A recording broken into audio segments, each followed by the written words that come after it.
السلام علیکم ورحمۃ اللہ وبرکاتہ۔ پچھلی ویڈیو میں ہم نے جہاں پر تفسیر کا سبق ختم کیا تھا وہاں سے ہم شروع کریں گے۔ اعوذ باللہ من الشیطان الرجیم، بسم اللہ الرحمن الرحیم۔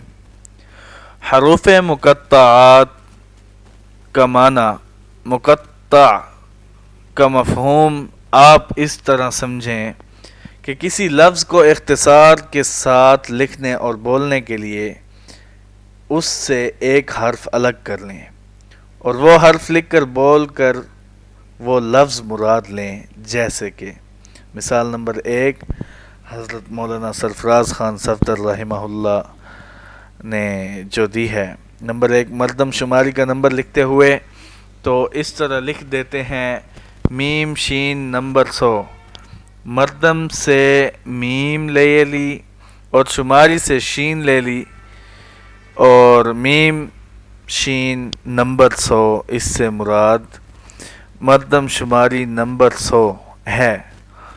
نمبر 2 یا جس طرح نوائے وقت کا مشہور کالم نویس تھا محمد شفیع مرحوم، تو لفظ محمد سے میم لے لی، شفیع سے شین لے لی اور محمد شفیع کا مخفف میم شین بنا، چنانچہ میم شین کی ڈائری مشہور تھی۔ نمبر 3 یا جس طرح ڈپٹی کمشنر کا مخفف ڈی سی ہے اور اسسٹنٹ کمشنر کا مخفف اے سی ہے، اور اسی طرح یہ حروف مقطعات بھی مخفف ہیں، پھر یہ کس سے مختلف ہیں اور ان کا مخفف کیا ہے؟ یہ کس سے مخفف ہیں اور ان کا مخفف کیا ہے؟ نمبر 1 تو اس کے متعلق اکثر تو فرماتے ہیں کہ اللہ اعلم بمرادہ بذالک، ان کی مراد کو اللہ تعالی ہی بہتر جانتا ہے، ہمیں صرف ان کے پڑھنے اور سننے کا ثواب ہوگا، ان کی حقیقت اور مراد کو ہم نہیں جانتے۔ نمبر 2 اور حضرت عبداللہ بن عباس رضی اللہ تعالیٰ عنہ فرماتے ہیں کہ ہی من اسماء اللہ تعالی، یہ اللہ تعالیٰ کے نام ہیں۔ پھر ان کے قول کی تشریح میں اختلاف ہے کہ آیا بعینہ الف لام میم حامیم اللہ تعالیٰ کے نام ہیں یا یہ حروف ناموں کے مخفف ہیں؟ نمبر 1 تو ایک گروہ کہتا ہے کہ بعینہ یہی اللہ تعالیٰ کے نام ہیں، ان پر اعتراض ہوتا ہے کہ اللہ تعالیٰ کے 99 ناموں میں تو یہ نہیں آتے، تو اس کا جواب امام فخر الدین رازی رحمۃ اللہ علیہ نے تفسیر کبیر بہت بڑی تفسیر ہے، تفسیر کبیر میں، اور حافظ ابن کثیر رحمۃ اللہ علیہ نے تفسیر ابن کثیر میں، اور قاضی ثناء اللہ پانی پتی رحمۃ اللہ علیہ نے تفسیر مظہری میں یہ دیا ہے کہ 99 نام تو اللہ تعالیٰ کے مشہور ہیں اور غیر مشہور تو شمار سے باہر ہیں، البتہ جو بذریعہ وحی نازل ہوئے ہیں ان کی تعداد 5000 ہے، 5000 ہے، جو پہلی کتابوں اور صحیفوں میں نازل ہوئے ہیں۔ نمبر 2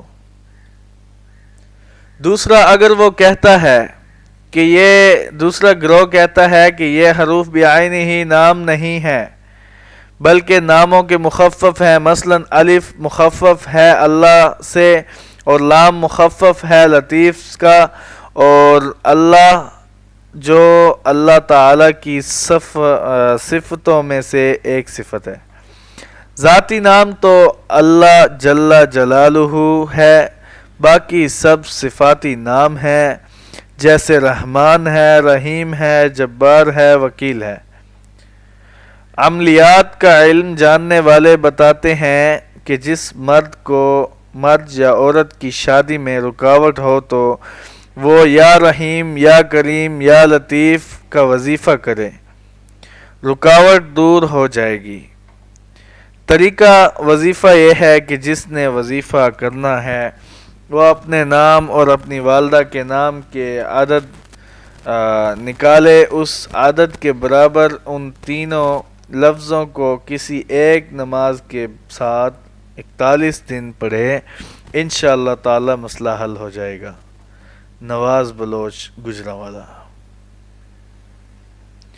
اور اگر آپس میں عداوت کو دور کرنا ہو تو یا رحیم یا کریم یا ودود کا وظیفہ کرے، یہ بھی اللہ تعالیٰ کی صفاتی نام ہے، اور ودودو کا معنی ہے محبت کرنے والا۔ اس وظیفے کی ترتیب بھی وہی ہے جو میں نے اوپر ذکر کی ہے۔ بلوچ۔ اور اگر رزق کی تنگی ہو تو یا رحیم یا کریم یا رزاق ہر نماز کے ساتھ 3 مرتبہ پڑھتا رہے۔ اللہ تعالیٰ کے تمام اسماء میں برکت ہے اور ہر نام کی الگ الگ خاصیت ہے، تو الف سے مراد اللہ تعالیٰ ہے، اور لام سے مراد لطیف ہے، اور میم سے مراد مالک ہے۔ مالک بھی اللہ تعالیٰ کا نام ہے، مالک یوم الدین جزا کے دن کا مالک ہے، اور میم سے مراد مقتدر بھی ہو سکتا ہے، مقید بھی ہو سکتا ہے، یہ بھی اللہ تعالیٰ کے نام ہیں۔ اور تیسری بات، ان حروف مقطعات کے متعلق قاضی بیضاوی صاحب رحمہ اللہ یہ فرماتے ہیں کہ 29 سورتوں کے ابتداء میں جو حروف مقطعات ہیں، سر بین اللہ تعالی و بین رسولہ صلی اللہ علیہ وسلم، یہ اللہ تعالیٰ اور رسول اللہ صلی اللہ علیہ وسلم کے درمیان راز ہیں، ان کے بغیر ان کا مطلب کوئی نہیں جانتا۔ اور ان کا یہ مفہوم بھی بیان کیا ہے کہ الف سے مراد اللہ ہے، الا، الی یا الون کی جمع ہے، آلا کا معنی نعمتیں ہیں۔ قرآن پاک میں آتا ہے فَبِأَيِّ آلَاءِ رَبِّكُمَا تُكَذِّبَانِ، تم اپنے رب کی کون کون سی نعمتوں کو جھٹلاؤ گے۔ اور لام سے مراد لطف اللہ ہے، اور میم سے مراد ملک اللہ ہے، معنی بنے گا نعمتیں بھی اللہ تعالیٰ کی ہیں، مہربانی بھی اللہ تعالیٰ کی، اور مالک بھی اللہ تعالیٰ کا ہے، ملک بھی اللہ تعالیٰ کا ہے۔ یہ ان حروف کی مختلف تعبیریں بیان کی گئی ہیں، صحیح مفہوم اللہ تعالیٰ ہی جانتا ہے۔ ذخیرۃ الجانات۔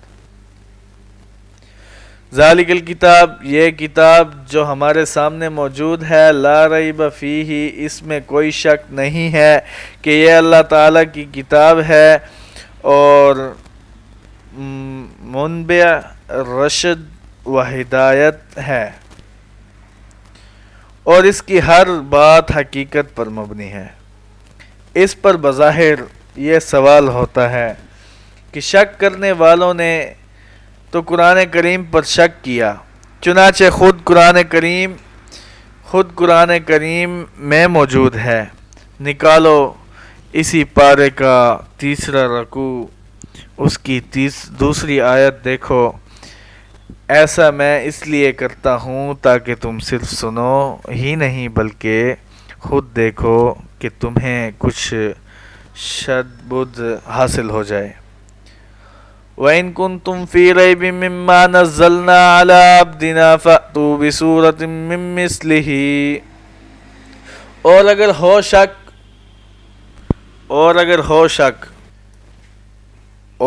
اگر ہو تم شک میں اس جز کے بارے میں جو ہم نے اپنے بندے پر نازل فرمائی ہے، تو لاؤ تم اس جیسی کوئی ایک صورت۔ تو اس سے معلوم ہوا کہ شک کرنے والوں نے قرآن کریم پر شک کیا، اور اللہ تعالیٰ فرماتے ہیں قرآن کریم میں شک کا مطلب لا